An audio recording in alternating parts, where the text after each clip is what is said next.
ಇನ್ನು ರಾಜ್ಯ ಕಾಂಗ್ರೆಸ್ನಲ್ಲಿ ಕುರ್ಚಿ ಕಚ್ಚಾಟ ಮತ್ತಷ್ಟು ಜೋರಾಗುವ ಎಲ್ಲ ಲಕ್ಷಣಗಳು ಕೂಡ ಕಾಣಿಸ್ತಾ ಇದೆ. ಸರ್ಕಾರಕ್ಕೆ 3 ವರ್ಷ ತುಂಬುತ್ತಾ ಇದೆ. ಈ ಕಡೆ ನಾಯಕತ್ವ ಬದಲಾವಣೆ ಆಗಬೇಕು ಅಂತ ಹೇಳಿ ಡಿಕೆ ಟೀಮ್ ಪಟ್ಟು ಹಿಡಿತಾ ಇದೆ. ರಾಜ್ಯ ನಾಯಕರಿಗೆ ಬುಲಾವ್ ಕೊಟ್ಟೇ ಬಿಡ್ತಾರಾ ರಾಹುಲ್ ಗಾಂಧಿ ಅನ್ನೋದು ಈಗಿರುವಂತಹ ಪ್ರಶ್ನೆ. ಪಂಚರಾಜ್ಯಗಳ ಫಲಿತಾಂಶದ ಬಳಿಕ ಸಿಎಂ ಡಿಸಿಎಂಗೆ ಬುಲಾವ್, ಉಭಯ ನಾಯಕರನ್ನ ಕರೆಸಿ ಚರ್ಚೆಗೆ ವೇದಿಕೆಯನ್ನ ಸಜ್ಜುಗೊಳಿಸ್ತಾರಾ ರಾಗ? ಸಿಎಂ ಸಿದ್ದರಾಮಯ್ಯನವರಿಗೆ ಸಿಗಲಿದೆಯಾ ಅವಧಿ ಮುಂದುವರಿಸುವಂತಹ ಬಂಪರ್, ಅಥವಾ ಕುರ್ಚಿ ಕೈ ಬಿಡುವಂತಹ ಸಂದೇಶವನ್ನು ಕೊಟ್ಟು ಕಳಿಸೇ ಬಿಡುತ್ತಾರಾ ರಾಹುಲ್ ಗಾಂಧಿ?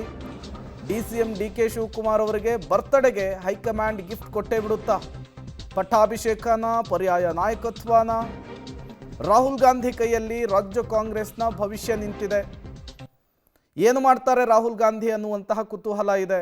ಆ ಎಲ್ಲ ಕುತೂಹಲಗಳಿಗೂ ಕೂಡ ಮೇ ತಿಂಗಳ ಅಂತ್ಯದ ಒಳಗೆ ಬಹುತೇಕ ಉತ್ತರ ಸಿಗುವಂತಹ ಸಾಧ್ಯತೆ ಇದೆ.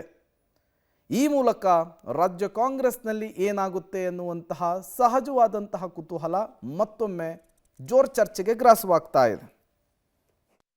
ಎಲ್ರಿಗೂ ಆಸೆ ಡಿ ಕೆ ಶಿವಕುಮಾರ್ ಅವ್ರಿಗೆ ಅಧಿಕಾರ ಸಿಕ್ಕಬೇಕು. ನಾನು ಅಂದ್ಕೊಂಡಿದ್ದೀನಿ ಮೇ 15 ಅವ್ರಿಗೆ ಅಧಿಕಾರ ಸಿಗ್ತದೆ ಅಂತ ಆಸೆ, ಅಭಿಲಾಷ ನನ್ನ ಮನಸ್ಸಲ್ಲೂ ಇದೆ. ಈ ಅವಧಿನಲ್ಲಿ ಒಂದು ಅಧಿಕಾರ ಸಿಕ್ಕಬೇಕು. ಕಡೆಯ ಡೇಟ್ ಕೊಡ್ತಾ ಇದೀವಲ್ಲ, ಅದೇ ಫೈನಲ್ ಡೇಟ್ ನಮ್ದೆಲ್ಲರದ್ದು. ಖಂಡಿತವಾಗೂ ಹಾಗೆ ಆಗ್ತಾರೆ. ನಮ್ಮ ಡೀಟೇಲ್ಸ್ ಅನ್ನು ಕೊಡೋದಕ್ಕೆ ಶಬೀರ್ ದೂರವಾಣಿ ಸಂಪರ್ಕದಲ್ಲಿ ಜಾಯಿನ್ ಆಗಿದ್ದಾರೆ. ಶಬೀರ್, ಎಲ್ರಿಗೂ ಕೂಡ ಗೊತ್ತಿದೆ ಈ ನಾಯಕತ್ವ ಜಟಾಪಟಿಯ ವಿಚಾರ ಅಂದುಕೊಂಡಷ್ಟು ಈಸಿ ಇಲ್ಲ ಬಗೆಹರಿಸೋದು ಅಂಥೇಳಿ, ಕಗ್ಗಂಟಾಗಿ ಪರಿಣಮಿಸಿದೆ. ಹೇಗೆ ಈ ಗಂಟನ್ನು ಬಿಡಿಸುವಂತಹ ಕೆಲಸವನ್ನು ವರಿಷ್ಠರು ಮಾಡಬಹುದು? ಯಾವಾಗ ಈ ತೀರ್ಮಾನ ಕೈಗೊಳ್ಳುವಂತಹ ಚಾನ್ಸಸ್ ಇದೆ?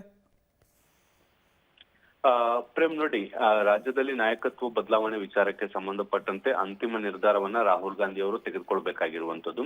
ಈಗ 5 ರಾಜ್ಯಗಳ ಚುನಾವಣೆ ಫಲಿತಾಂಶ ಆದ ಬಳಿಕ ನಾಯಕತ್ವ ಬದಲಾವಣೆ ಮಾಡುವಂತ ನಿಟ್ಟಿನಲ್ಲಿ ಒತ್ತಡವೂ ಕೂಡ ಬಹಳ ದೊಡ್ಡ ಪ್ರಮಾಣದಲ್ಲಿ ಕೇಳಿ ಬರ್ತಾ ಇದೆ. ಈ ಹಿಂದೆ ಇದಕ್ಕೆ ಸಂಬಂಧಪಟ್ಟಂತೆ ದೆಹಲಿಯಲ್ಲಿ 1-2 ಮೀಟಿಂಗ್ಗಳಾದ್ರೂ ಕೂಡ ಅದು ತಾರ್ಕಿಕ ಹಂತಕ್ಕೆ ಬಂದು ನಿಂತಿರ್ಲಿಲ್ಲ. ಸೊ ಹೀಗಾಗಿ 5 ರಾಜ್ಯಗಳ ಚುನಾವಣೆ ಅಂತ್ಯ ಆಗ್ತಾ ಇದ್ದಂತೆ ಅದರ ಬೆನ್ನಲ್ಲೇ ಮತ್ತೆ ದೆಹಲಿಯಲ್ಲಿ ಉನ್ನತ ಮಟ್ಟದ ಸಭೆಗಳು ನಡೆಯುವಂತ ಸಾಧ್ಯತೆಗಳನ್ನ ಕೂಡ ನಾವು ನಿರೀಕ್ಷೆ ಮಾಡ್ಲಾಗ್ತಾ ಇರುವಂತದ್ದು.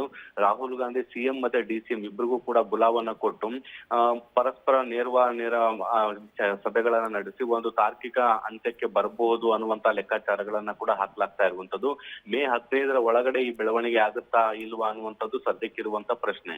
ಯಾಕಂದ್ರೆ ಡಿ ಕೆ ಶಿವಕುಮಾರ್ ಅವರ ಬರ್ತ್ಡೇ ಮೇ 15 ಇರುವಂತದ್ದು. ಸೊ ಹೀಗಾಗಿ ಅಷ್ಟರೊಳಗಡೆ ಒಂದು ಹೈಕಮಾಂಡ್ ತನ್ನ ನಿಲುವನ್ನ ಪ್ರಕಟಿಸಬಹುದು ಅನ್ನುವಂತ ಲೆಕ್ಕಾಚಾರ ಕೂಡ ಕೆಲವು ನಾಯಕರಲ್ಲಿ ಇರುವಂತದ್ದು. ಪ್ರೇಮ್, ಥ್ಯಾಂಕ್ ಯು ಶಬೀರ್ ತಮ್ಮೆಲ್ಲ ಮಾಹಿತಿಗಾಗಿ.